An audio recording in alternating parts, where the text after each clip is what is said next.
when you open the door for somebody else.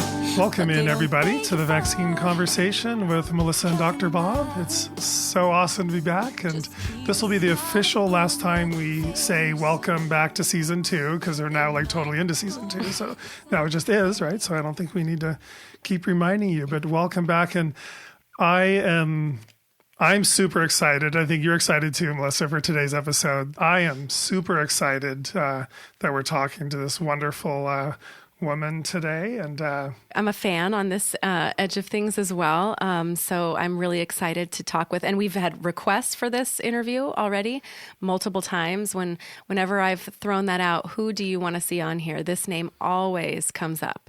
And it's a name many people are familiar with because of the amount of contribution and the work that has gone into helping this movement and really making it what it is, especially on a national level, with a really important organization that we'll go into talking about. But we're here with Barbara Loe Fisher today. Yay! This is so exciting. I know we need some applause. We need sound an effects audience here. applause.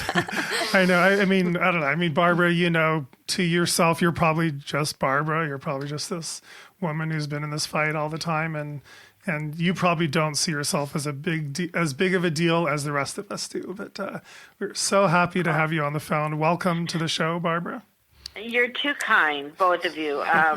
It's true. I see myself as a mother of 3 children and a grandmother now of one, and I feel very blessed to still be here and able to do this work 37 years after it began.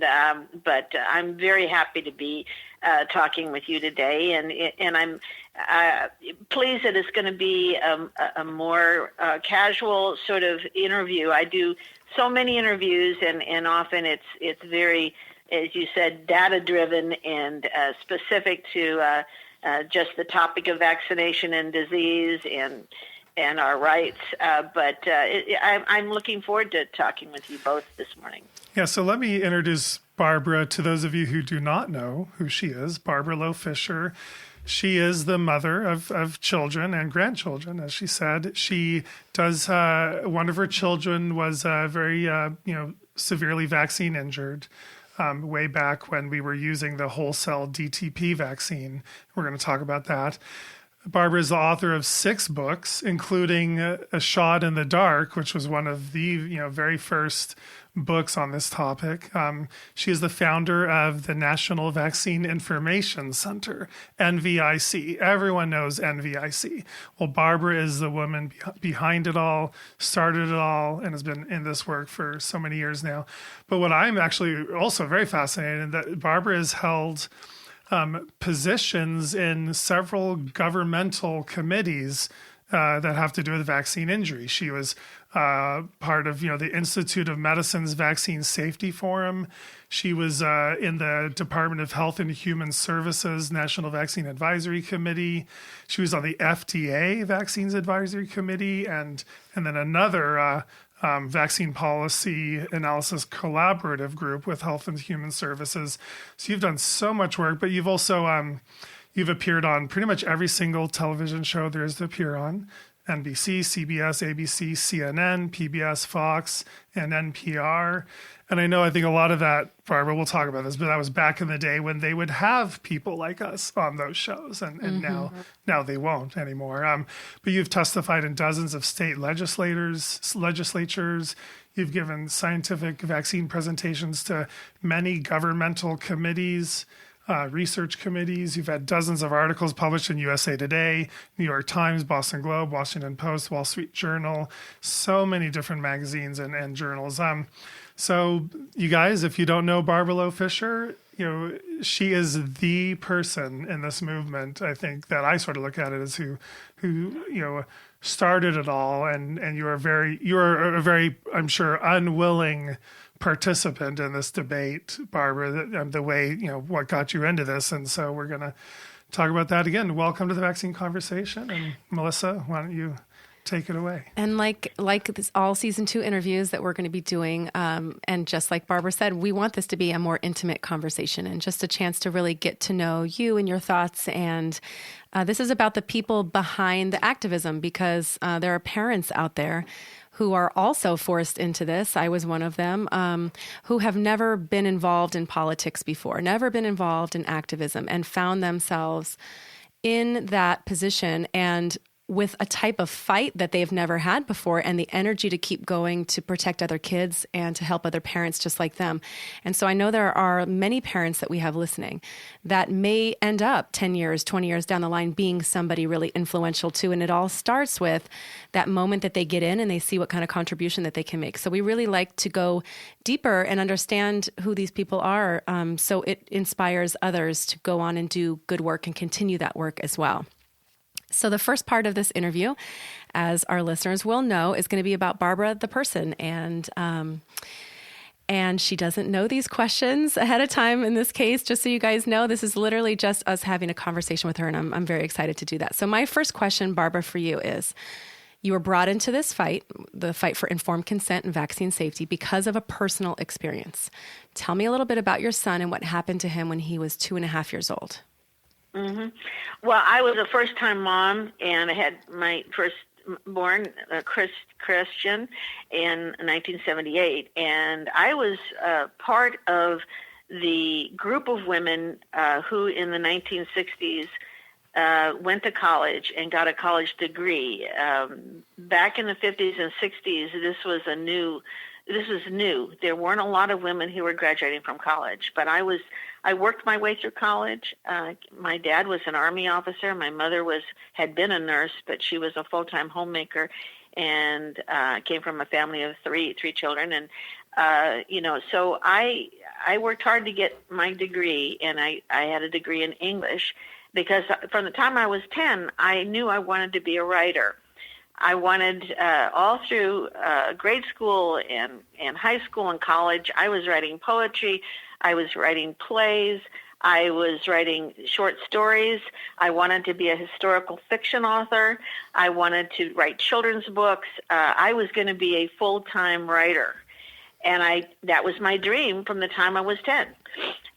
So at any rate, when I graduated from college and I went into the fields of editing, public relations. I did media relations for a nonprofit hospital. I worked for an insurance company.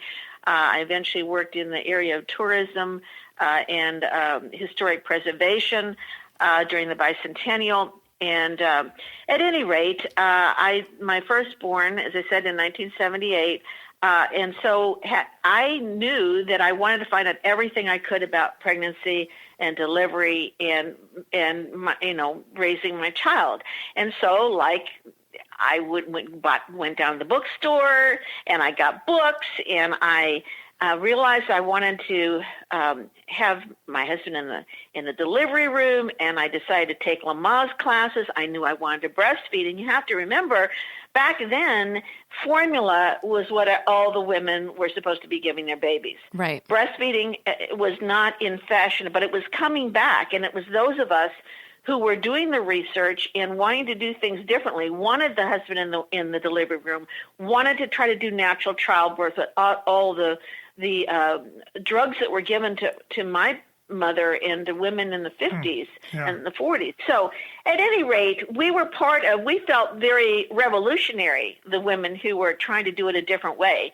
And we wanted to take back the birthing process and the child rearing process from doctors, who were mostly male doctors, frankly, right. Who were basically trying to tell us what we should do when we thought that women have been having babies for eons, right. And we should take back this birth process, et cetera. So that being said, also we were coming off the thalidomide scandal. So we were very skeptical of drugs and that kind of thing. But you know what? Never, ever in my mind did I ever ask a question about vaccines. And my mother was a nurse. I came from a medical family of doctors and nurses, physical therapists. I grew up with science and medicine. I thought I knew a lot. I got really good grades in biology, and I loved the topic. But I did not ever ask a question about vaccines. I assumed vaccines were 100% safe and effective. I mean, 100%. It never crossed my mind that they would give my baby something that could hurt him. It was just not in my brain, you know. So I trusted, as most of us who have come into this movement, is because we vaccinated our children. I vaccinated my son. And on the 4th, he had a really strong local reaction on his 3rd shot. A big red hard lump came up at the site of the injection. I called the doctor's office after several weeks, and the nurse said, oh, it was a bad lot of DPT vaccine. It doesn't matter. It's okay. I thought she meant that it was too weak or something. It wasn't that I thought that there was a risk. Wow. I thought it didn't work. Huh. And I said, should I bring him down for another one? And she said, no, it's fine. Come back the next time. Well, my son was very, very healthy. He was precocious. He was doing things ahead of his peers, because when I would go to mom's groups, which was also a new thing that was happening back then, I would see the other babies. They weren't doing what my son was doing. So I knew he was advanced. He started saying words at 7 months. He was speaking in full sentences by the age of 2. And I took him for this Mother's Day Out program. They said he had to have these vaccines. And this was in 1980. And so he had his baby shots, you know, in the first year. And then I took him for his 4th round. At that time, at 18 months, they got DPT and oral polio vaccine. That was it, because there were only 7 vaccines back then: DPT, MMR, and polio. Well, he had just come off, 3 weeks earlier, he'd had an infection. And it was at the beach, and we were at the beach with a doctor and his wife. And it was a gastrointestinal infection. And he got antibiotics for it, because back then antibiotics were given for everything. And when he presented at the time of vaccination, when he was 2.5, he was coming off of this round of antibiotics, and he had diarrhea. And I don't know whether it's because the viral infection hadn't cleared, because I think it was viral, not bacterial, or he was having the diarrhea from the constant, the 10 days of antibiotics. So to make a long story short, he wasn't entirely well that day, but he didn't have a fever. He was acting perfectly normally. They gave him his oral polio vaccine and DPT. Now, what was interesting about that was, for the first time, Chris fought with every ounce of strength in his body. Oh. He spit the oral polio vaccine out in the nurse's face. And she was furious. And she said, we're going to have to give him another dose. So he got probably 1.5 doses that day of oral polio vaccine, and then the DPT vaccine. I had never seen him behave like this before, ever. And my mother and I held him down as they vaccinated him. And he had probably had the oral polio vaccine a couple times before as a younger infant as well. He had 3 doses. Right, he'd had 3 doses of DPT and 3 doses of this oral polio. So at any rate, after the shot, he calmed down. We went out to lunch, but he was very, very quiet, and he got very pale. And we went back, and we got home, and several hours later, usually Chris was kind of buzzing around me, but he wasn't. It was silent in the house. And I called out his name, and no answer. So I went upstairs, and I found him sitting in his bedroom in this rocking chair, staring straight ahead as if he couldn't see me in the doorway. His face was pale. His lips were slightly blue. I called out his name. His eyes rolled back in his head till I saw the whites of his eyes, which I'd never seen before. His head fell to his shoulder like he'd fallen asleep sitting up, and he was out. And I tried to wake him up. And my back, I had a back injury several years ago, because I didn't want to pick him up, but I did because I couldn't wake him up. So I picked him up and I put him in his bed, and he just laid there. And I kept going and checking on him, and he just laid there. And you'd think, well, Barbara, why was I not alarmed? I thought he was tired from going to the doctor's office because we'd had this thing happen, or he was having a relapse of the flu. It never occurred to me that he was having a reaction. And that when I saw his eyes roll back in his head, it was a convulsion. And when his head fell to his shoulder and he was out, it was a collapse shock, classic DPT hypotonic hyperresponsive episode, which I now know, what that means. Yeah. And then when he lay there for hours, he was unconscious. Wow. And my mother and I talked on the phone, and my mother said, "How's Chris?" I said, "Well, he's been sleeping for hours." And she goes, "Well, that's not normal." I said, "I know. I think maybe he's coming down with a relapse." She goes, "You have to wake him up now." And I went up there, and I could not wake him up. And I got in the bed, and I put his back to my chest, and I rocked back and forth, yelling his name, and he finally came to consciousness. But he couldn't walk. He couldn't speak coherently. He finally said, "Bathroom." I carried him to the bathroom. He had violent diarrhea that was black. It was, I'd never seen anything like it. And I cleaned him up, and I put him back in his bed, and he slept for 12 more hours. Now, you say, "Well, why didn't you call the doctor?" Honestly, first of all, we were all conditioned not to be hysterical mothers, right? Not to be overreacting. I just didn't understand that he was having a vaccine reaction, that he was having an encephalopathy, basically, that I interrupted, thank God, because my mother called me. And I believe that made all the difference for Chris. After that, he regressed physically, mentally, and emotionally and became a totally different child. He no longer could recognize words in the books we read. He no longer could count up to 20. He no longer, he was emotionally fragile. He got angry at the drop of a hat. He was like this happy, adaptable kid who was no longer the same kid. Now, my mother and I did not connect it, right? Because this evolved over the next few months where his personality, and we kept saying, "What is wrong with Chris?" And the doctor said, "Oh, it's a stage he's going through. Don't worry about it." He had constant diarrhea that looked like attic foam insulation. He stopped growing. He stopped eating. He had new allergies he hadn't had before.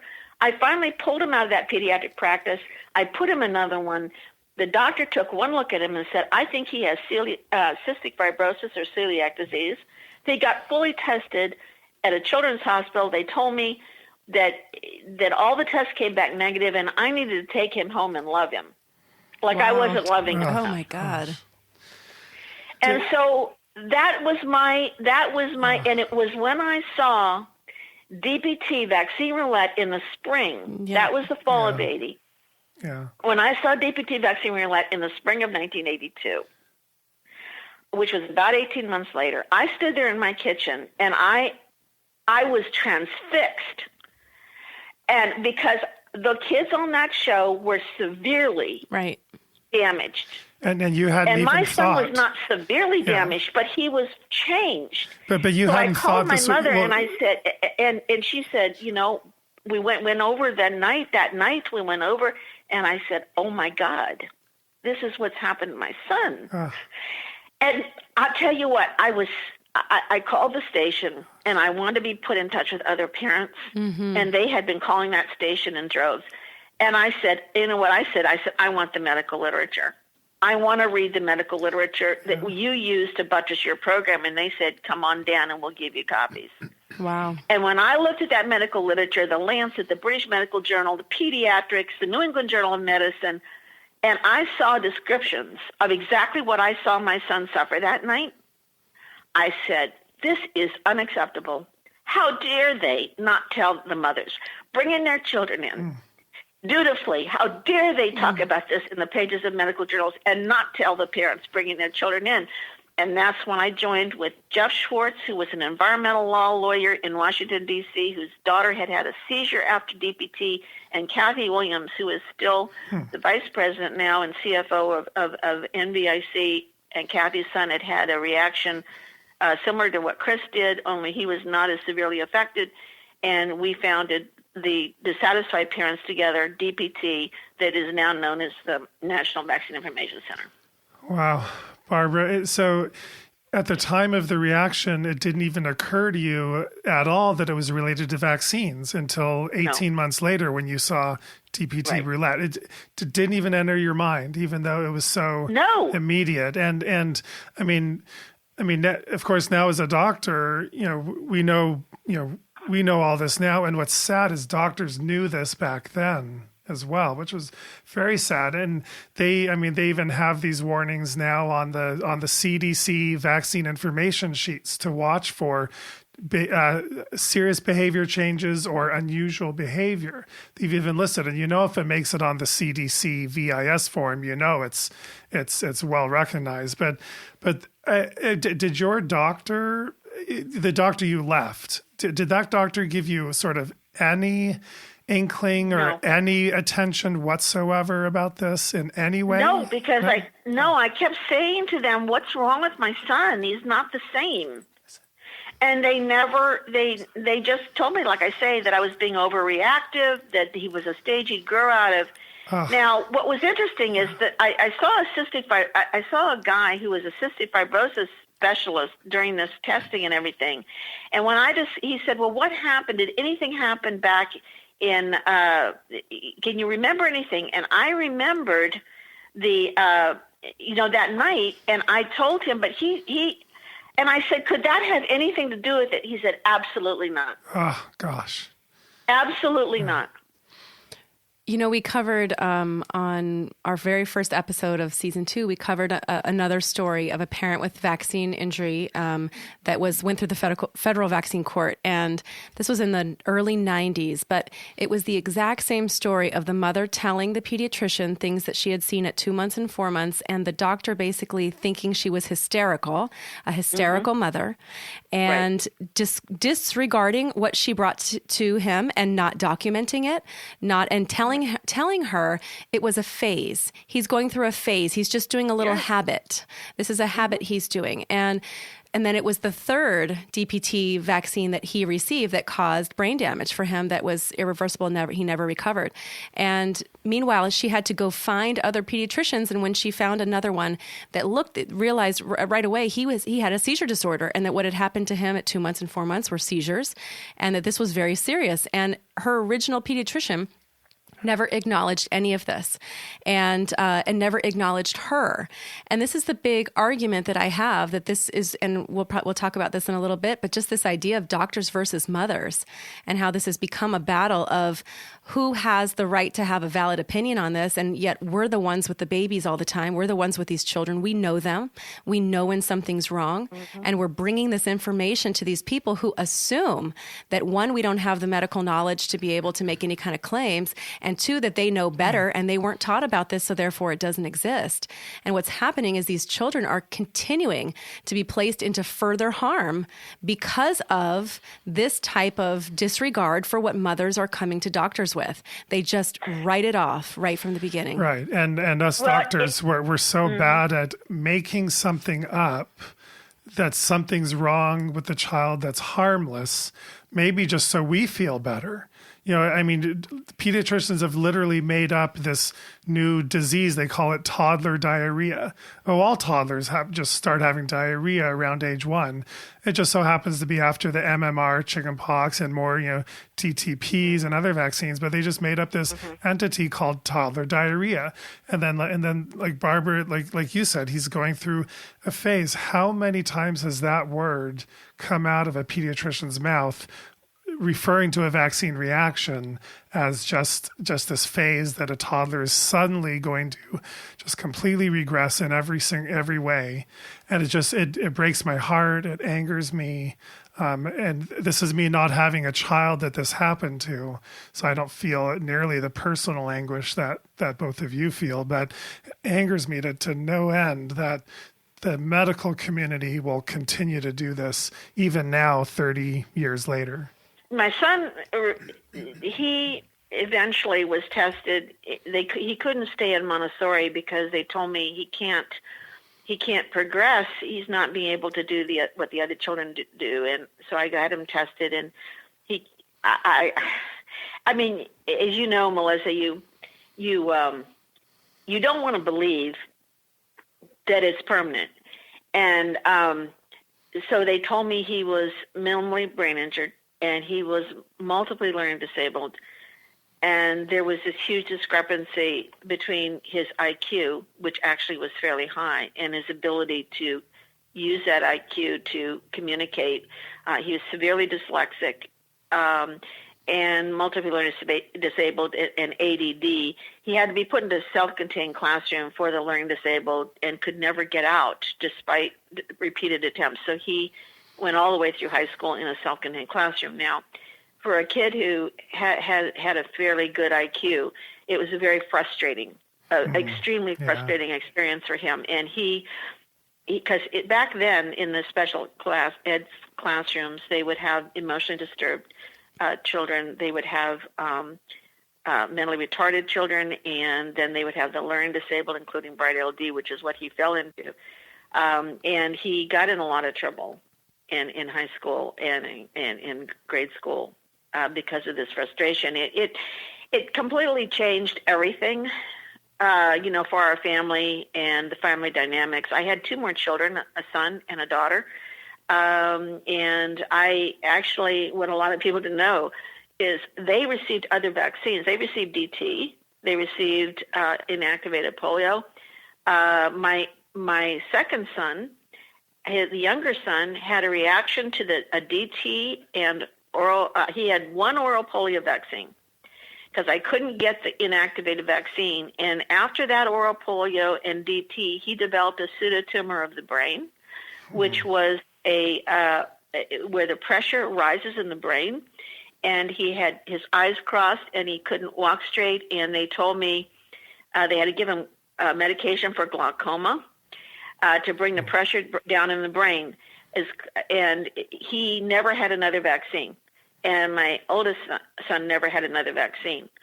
My daughter had DT and oral polio vaccine, and she had MMR because a woman who had a reaction to MMR a doctor convinced me that she absolutely had to have MMR. Now remember, this was back in the 80s when I thought really the only thing that was wrong was pertussis vaccine. Yeah.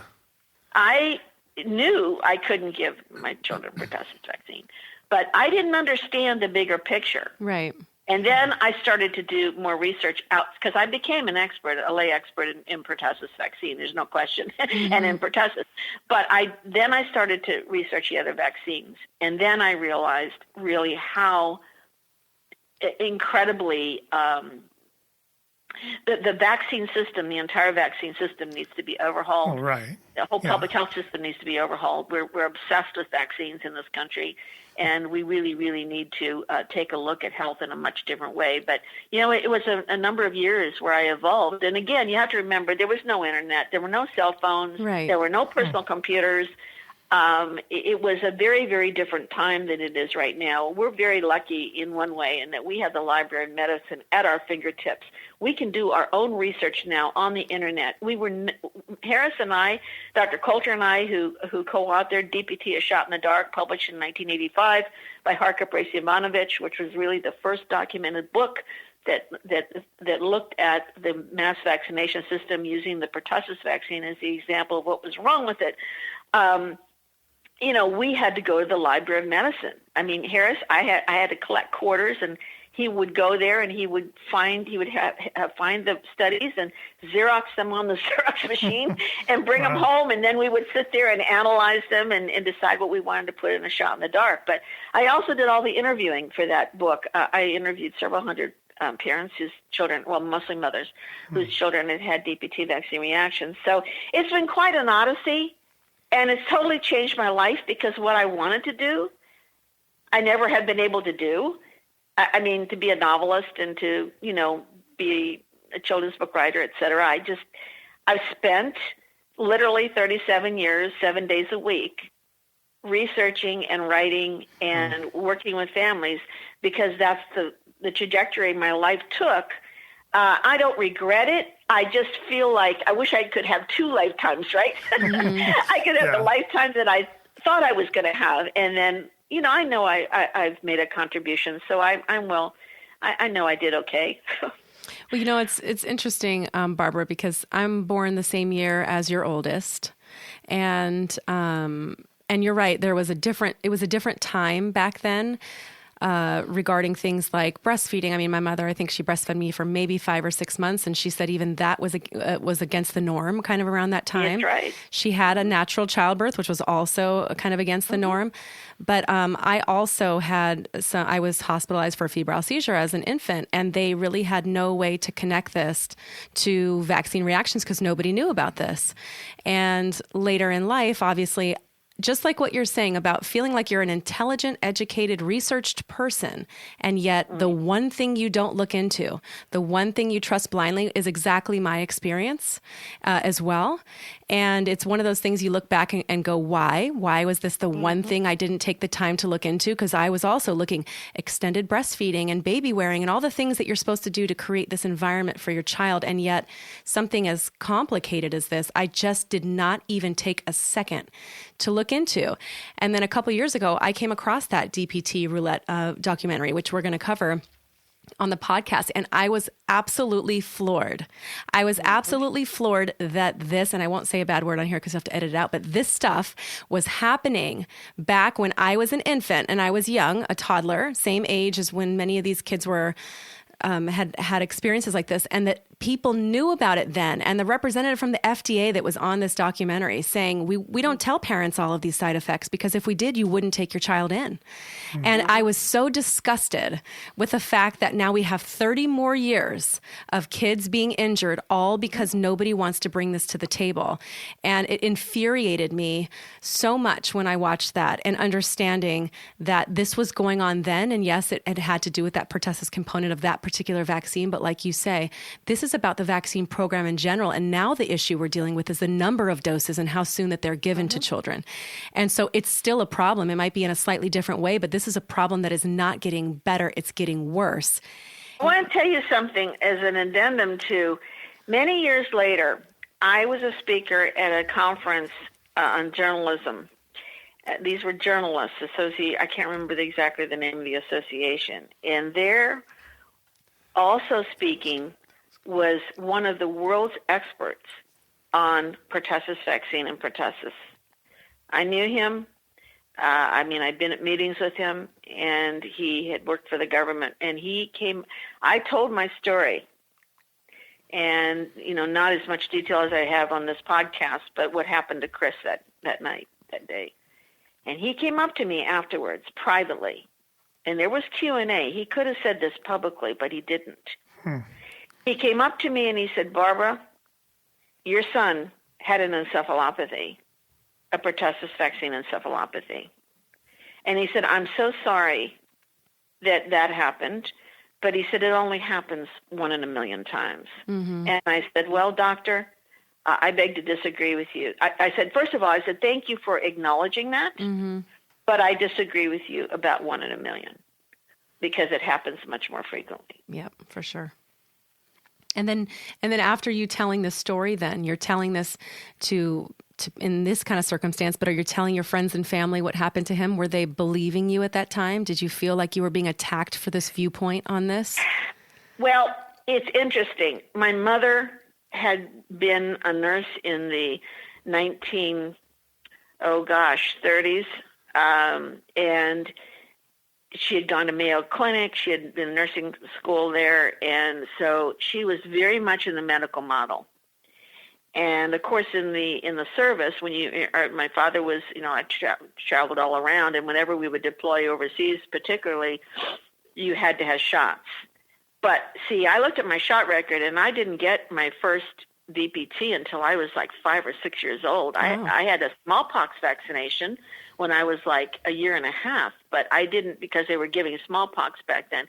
But I didn't have a DPT shot until my brain was developed and my immune system was developed, Mm-hmm. But my mother was very upset with me she saw what happened to Chris, and she agreed with it, but that very strong medical training, while I was doing a shot in the dark, she would say, "Barbara, you're going to cause a whooping cough epidemic because people aren't going to use the shot." And I said, "Mom, there's a shot in Japan, there's a vaccine that is much less toxic that has been developed in Japan. And I said, we could bring that in here, and they won't do it. And so I just pressed ahead. I had a lot of opposition to what I was doing. But something told me that that it needed to be done. Mm-hmm. And that's why Harris and I were so careful about the information. Right. You know, Harris he was an incredible man, and he taught me how to research, actually, and in the medical literature. And he always wanted to take it further, right? Then I said, no, we have to stay with what the evidence is. I said, if we go further, we're already treading on a thin line here. So it was kind of an interesting collaboration. He was a medical historian, an expert on homeopathy, and I was this mom who my background was writing. Right? Mm-hmm. So it was an interesting collaboration. But I tell you, it's always been hard because the government, the pharmaceutical industry, and medical trade are allied on this. Right. And they do not want anyone to talk about it. And they sure as heck don't want anybody not to do what they tell them to do. Right. They're looking for compliance. Yeah. And then they're getting the public to align with them as well. And that's sort of our job to try to inform the public in the other direction. Yes. Well, one thing I'm really interested in, and I know that you would understand this perhaps better than any other person I can think of in this movement, is this idea that you are always the one woman that's sort of pitted against a panel of male experts or male doctors or male scientists or male speakers. It's you as the mother, as a female, kind of against these male experts. And as much as we like to think as a society, we've really just come to a place of equality. We know that that's not the case. And it was even less so in the 80s and 90s when you were so prominently speaking on this issue. What has it been like to be a woman who's trying to present a truth that is different to what the news programs present as the medical experts, these men that come on saying, this is the fact, this is the science, and then here's this woman who's coming and saying something contrary to this. How has gender sort of played a role in whether or not you've been taken seriously? And do you think mothers will ever be taken seriously on this issue when they continue to put us against doctors? Well, it is interesting. It's an interesting topic. I had given an interview to someone who was doing a book on the history years ago, and I talked about how women who graduated from college back in the 60s very much identified with the women's liberation movement. Mm-hmm. I mean, Gloria Steinem was someone I admired because I always felt she had an intelligent presentation, whereas you had other people in the women's lib movement who weren't as articulate as she was. So. Mm-hmm. There were role models back then. My father, when I was young, he taught me how to debate. He would, after dinner, when I was like 12, 13, 14, he would engage me in debate, and he taught me how to debate. So as a young girl, in debating my father, who I respected tremendously, I remember the day that he said, well, Barbara, you can do it.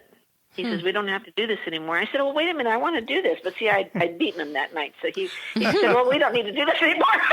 Yeah, he was so proud. What he said was, always remember that the loudness of your argument does not outweigh the substance or the rational thinking. If you get emotional, you will never be able to win the debate. And I always remembered that. And so when I found myself in a position where the networks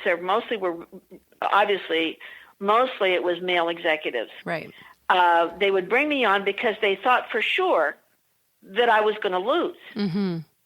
And they kept bringing me on again and again, and I didn't lose. It was either a draw or I won.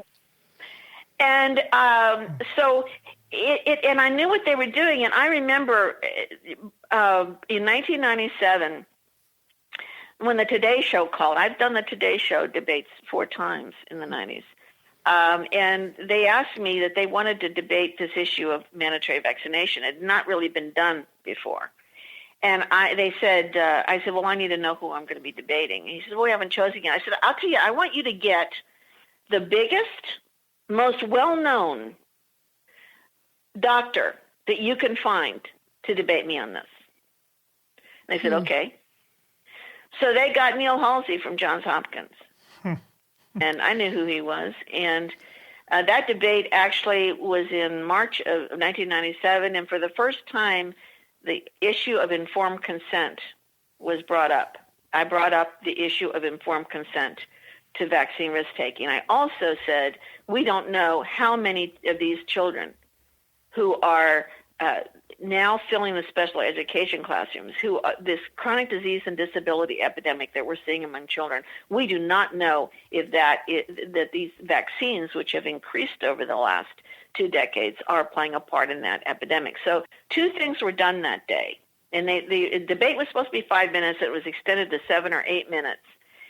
And that after that debate, I was called by the Health and Human Services and asked to make a presentation to the National Vaccine Advisory Committee. Wow. And that's where I met Bob Sears. And that day, I'll never forget that day. Yeah.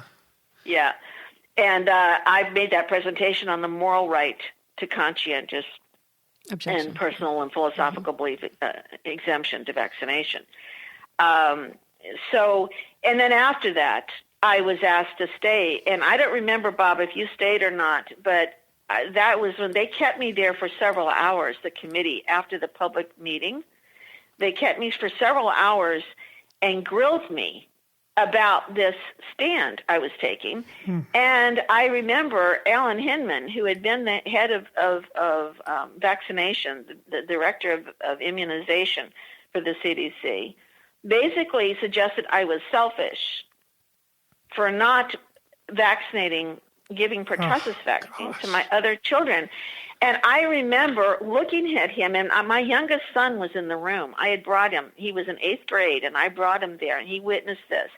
And I looked at him in the eye, and I said, Doctor, whether or not I put my children's life on the line for you and your vaccine is between me and my God and not between me and you.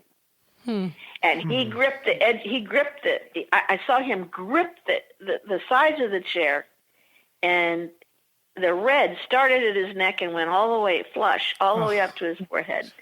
And I knew in that moment that is what this was all about. It was about power. It was about the ability of doctors and public health officials to order people to do whatever it is they think they should do with their children's bodies or their bodies. And I knew that the issue of informed consent, civil liberties, freedom of thought, conscience, and religious belief was at the heart and soul of what we needed to do in this country. We needed to fight for the right to have individual viability, autonomy, the ability to protect, our bodies and the bodies of our children. Yeah, I agree in that. And it really is such a multiple layered opposition that we'll get into maybe a little later, of just this idea of its rights. It's about medical rights. It's about educational rights. It's also about safety and the lack of safety. And it's about genetic predisposition. And it's about protecting. I mean, there are so many levels on which mandatory vaccination is unethical and just should not be something that we are dealing with right now. And it's shocking to me that we have to have these types of conversations to just acknowledge what is inherent, these basic human rights. Well, now it's been almost 4 decades, like you said, 37 years. Have there been times, I have a friend who wanted me to ask you this, have there been times that you thought of stepping out of this because it was too much, too difficult, too corrupt to keep going? And if not, what inspires you to keep going? Oh, yes. I will eventually write my personal journey. That'll be one of the last books I write. I have got 5 books I've outlined. I'm working on one to try to complete it this year, in the next 6 months. But I have actually 5 books, and the last one will be my personal journey. Just like any other person whose my life has been complex. It's been There have been many things personally and professionally that I've gone through that I've never talked about. But certainly, I call it the dark night of the soul, you know. There have been times when I felt like I couldn't continue. I was so exhausted, and I felt that, were we ever going to be able to make inroads? But something always happened. I always had a sign when I got down that I should continue. It was amazing. Someone would come into my life, someone would call me, someone would email me, something would happen that said to me, "No, Barbara, you can't stand down. You have to continue." So, I call it the Hotel California. You can check it anytime you want, but you can never leave. But there is an element of truth to that, because the thing is what you're fighting for. This is not like this is not some kind of hobby or side interest. We're talking about something that not only affected you and you personally with your son, but this is happening to tens of thousands and hundreds of thousands of parents across the world. And I know, for me, it's only been 5 years, but it's been like, it's a constant thing that even I've had these moments of like, what am I doing? This is too much. And it pulls you in because there's a part of you that feels like there's no way that you cannot do it. You cannot stay quiet. That is so true, Melissa. Right, It is so true. And I feel like I finally came to accept that this was not a burden. It was in many ways a blessing. That it's a privilege in a way to be able to help other people and to open people's eyes and to be part of something that's I've come to understand is clearly, I think, the biggest health issue that the practice of medicine has ever faced. I think that there has been an absolute, it's almost like a mass illusion or delusion that the medical community has committed. The centerpiece of the practice of medicine is now vaccination. And they have never stepped back to look at whether or not the original premise was correct. And that is that we should prevent all infection, all experience with infection, with the use of multiple vaccines from cradle to the grave. There's something that's become obsessive. It's zealous. It is not scientific. It is irresponsible because they're not factoring in that we are all different, right, that we don't respond the same way to diseases or vaccines. Exactly. I come from a family with autoimmunity and severe allergies. My father had to wear a penicillin bracelet. My mother died of rheumatoid arthritis and lupus. We have thyroid disease. We have Parkinson's. We have a lot of inflammation in my family. We have we're all producers. We have pretty good IQs. But we obviously are dragging some autoimmune genes and some other genes with us that are causing these kinds of disorders that I believe are absolutely make us at high risk for reacting to vaccines. Yes. And I think you're right. You're talking about this irresponsibility. The other word I use to describe what I feel is happening now is desperate. It feels very desperate. They are pushing so hard to make people comply, and they are working so hard to stop you from questioning or talking about it. And they are advertising.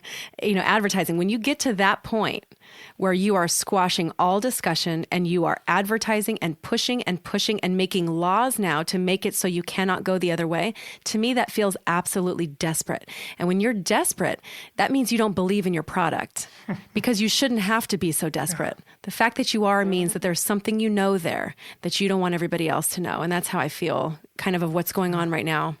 Yeah, I've actually heard some very pro-vaccine pediatricians say the reason they don't like mandates is that vaccines should be so good and safe they sell themselves. Everyone sees them as good. We shouldn't have to advertise. We shouldn't have to make these policies. And we, of course, should not mandate them. And it bothers them that that they realize that's not true. They're not safe enough to mandate, and they wish they would be.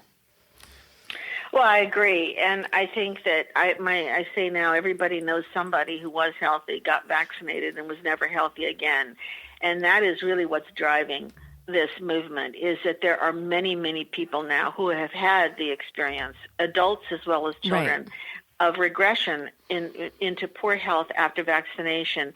And when you start reaching critical mass, which I think we are starting to reach, then it becomes very obvious that the people aren't being told the truth.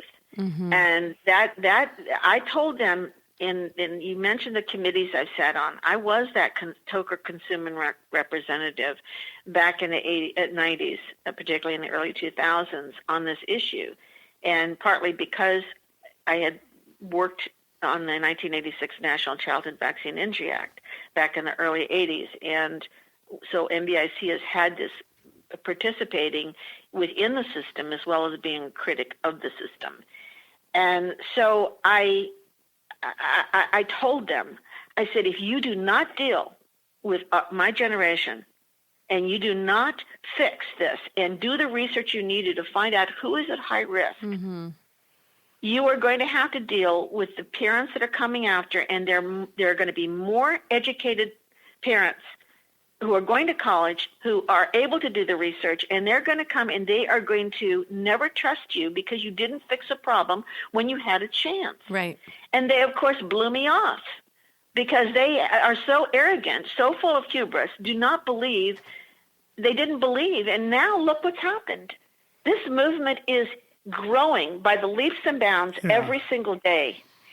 And thousands. I remember when I came to California in 2015 and I testified on the panel that you and I were on, Melissa, and I stood there at that rally, and I looked across those parents there, and I looked in the distance, and I saw this bridge, some sort of a bridge or something, and I knew standing there that everything was changing because for so many years, Kathy and I, we would talk about wandering in the wilderness because we would talk, and I would give speeches starting in 1993. I warned people what was happening. I told them the day was going to come when they would not be able to travel. They would not be able to go into stores or arenas. They would not be able to do anything if they didn't prove they had all the government-recommended vaccines. People would come up to me and say, oh, Barbara, you know, that was a really great speech, but I've got my medical exemption. I've got my religious exemption. I've got my conscience exemption. And I said, you're not going to have it. You have to understand you're not. And they just, they would go on their way.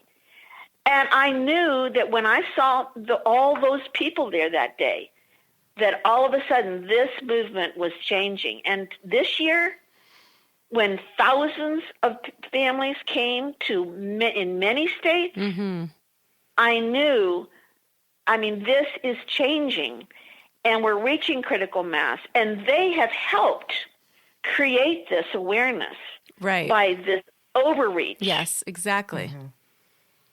They have pushed people to this point of needing to become educated, and it's literally going to backfire. Yeah, it is. And pharma's realizing their only play left is to mandate this program. And to censor. Right, to mandate and to censor Two because things that we would never have to deal with in a land of the free. Right. Mandating and censorship. Right. They could choose either to step back and figure out how to make vaccines safer, or just push forward with the assumption and almost the religious fanaticism that vaccines are 100% safe and effective.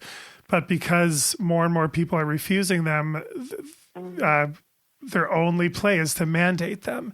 And Barbara, you're right. That's why now that everyone realizes that, now that it's literally going to become mandatory to be a human in the United States for now, but possibly worldwide, they will try to make this mandatory for everybody, and you'll have no choice. That's why now's the time that everyone is stepping up and saying, enough is enough. You've now crossed the line. And the more people that know that, the sooner we'll succeed in bringing this to an end. I totally agree with you, Bob and Melissa. I think that, I've done a number of commentaries on the issue of informed consent and on the law in this country, Jacobson versus Massachusetts, 1905. And certainly when I started in 97 talking about the Nuremberg Code, which applied specifically after the doctor's trial at Nuremberg, applied specifically to human subjects in research, scientific research, but was embraced by the medical community worldwide as a standard of care, really, with the ethical practice of medicine. People try to snidely say, you're trying to make comparisons with what happened in Germany. No, not exactly. What we're saying is that whenever we see tyranny, whenever we see a people walking down a road that can lead to totalitarianism and tyranny, people need to be proactive and try to stop that from happening. Because what happened in pre-war Germany was that people didn't believe that the government would go that far. I mean, even as things were happening and escalating, and people were having to, the freedoms, particularly people, the Jewish people, but they were going after a lot of other categories of people in society as well. They were going after the chronically ill and disabled. They were going after political dissidents. They were going after eventually Catholics. They were going after many different groups that never believed that they would go that far.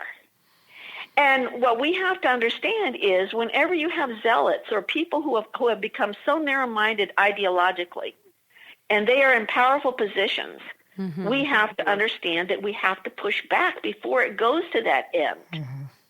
I think it's appropriate for us to talk about the different examples in history where people have not stood up in time and have become basically enslaved.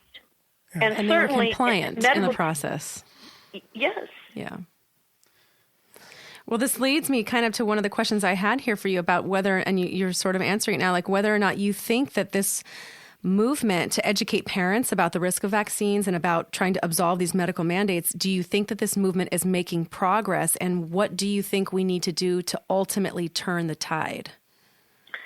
I do think that the almost 40 years of groundwork that's been laid, it's been a slow, awakening. I do think people are waking up, and I am a half glass, half full type of person. And I believe in the people, and I believe that Americans who are, our society foundationally has respected individual liberty and freedoms, they called it natural rights back in the day that the country was founded, but now they talk about it as human rights. I do believe that people, when they understand the true danger here, that they will stand up for civil liberties and for human rights and the freedoms that we all cherish.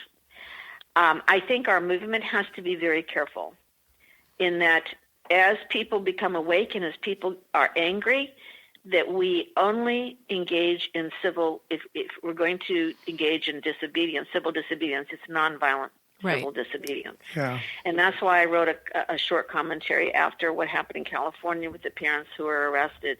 They did it right. I'm talking about the 3 women who were originally arrested. I do not condone and will never condone violence. Sure. Acting out in ways that really disrespects the gravity of this movement, the true meaning behind this movement, which is a social reform movement. And so I am praying that everyone keeps their heads and understands that we have to be done in the right way. I do not believe the courts will save us. I do not believe that anybody is going to save us except for ourselves. I agree. Because we have to replace the corrupt politicians that are in our state legislatures. We have to replace them in Congress as well. To take back this country, we have to run people who have integrity and who are not going to sell out to pharma or anybody else. And that's a hard thing to do because it's going to take time. But for people to think that somebody else is going to save them, that's not what's going to happen here if we're going to take back our government. Right. We've got to do it. Right. And you've told me before, Barbara, that part of that is electing a new generation of legislators, younger legislators, Yes. who've not been in the system so long that they've been bought off already. And I think the younger generation hopefully will embrace that task. If I were 40, if I were in my early 40s, I'd run. I would run for office. I would. And I think that people need to understand you can do it in your local area. We're talking city councils. We're talking school boards. We're talking from the ground up. If you can't see your way to running for a senator or, a representative in your state government or federally, you can do it at your local level. It takes people participating in our constitutional republic and upholding the values and the beliefs that were foundational to the founding of our government. I think we've taken our freedom for granted. I think we've been apathetic. I think that people who spend too much time in front of their computers, I certainly do spend a lot of time on computers, but on Facebook, et cetera, liking is not being an activist. Exactly. We've said the exact same thing. Being an activist is going in and facing your legislators one-on-one when they come to your town. They have their own local headquarters. You don't have to go to your state capitol all the time. Face them in their own community.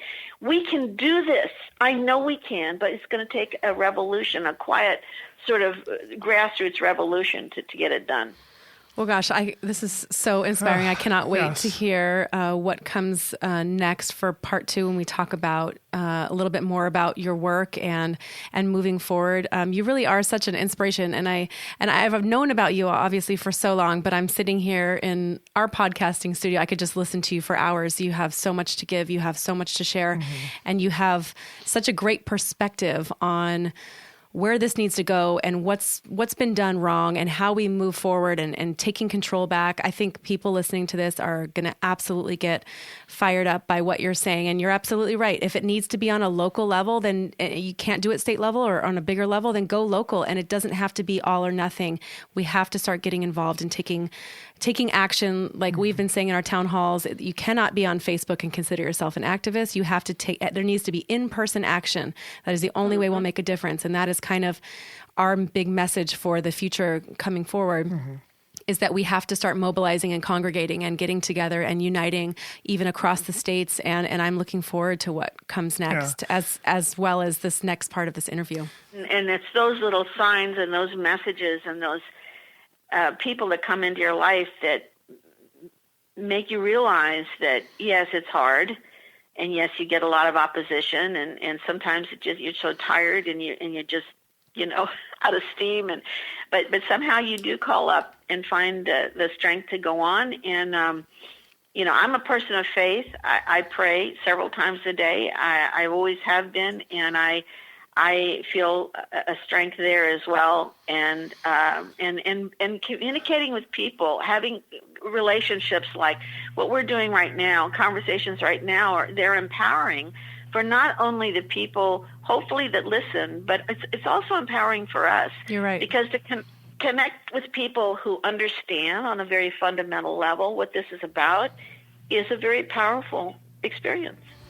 I agree. Yes. Yeah. So we're gonna wrap up, part 1 of this interview now. And so thank you, Barbara, so much for joining us for this first hour, and we will be back very soon with part 2 with Barbara Loe Fisher.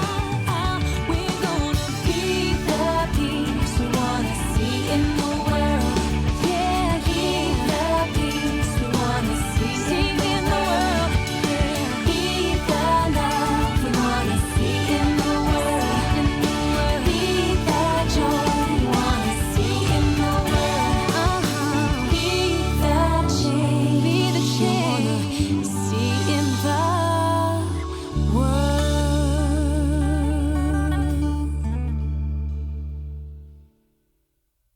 The information in this podcast is for entertainment purposes only. It is not intended as medical advice. Always consult your healthcare professional for information on vaccines and infectious diseases.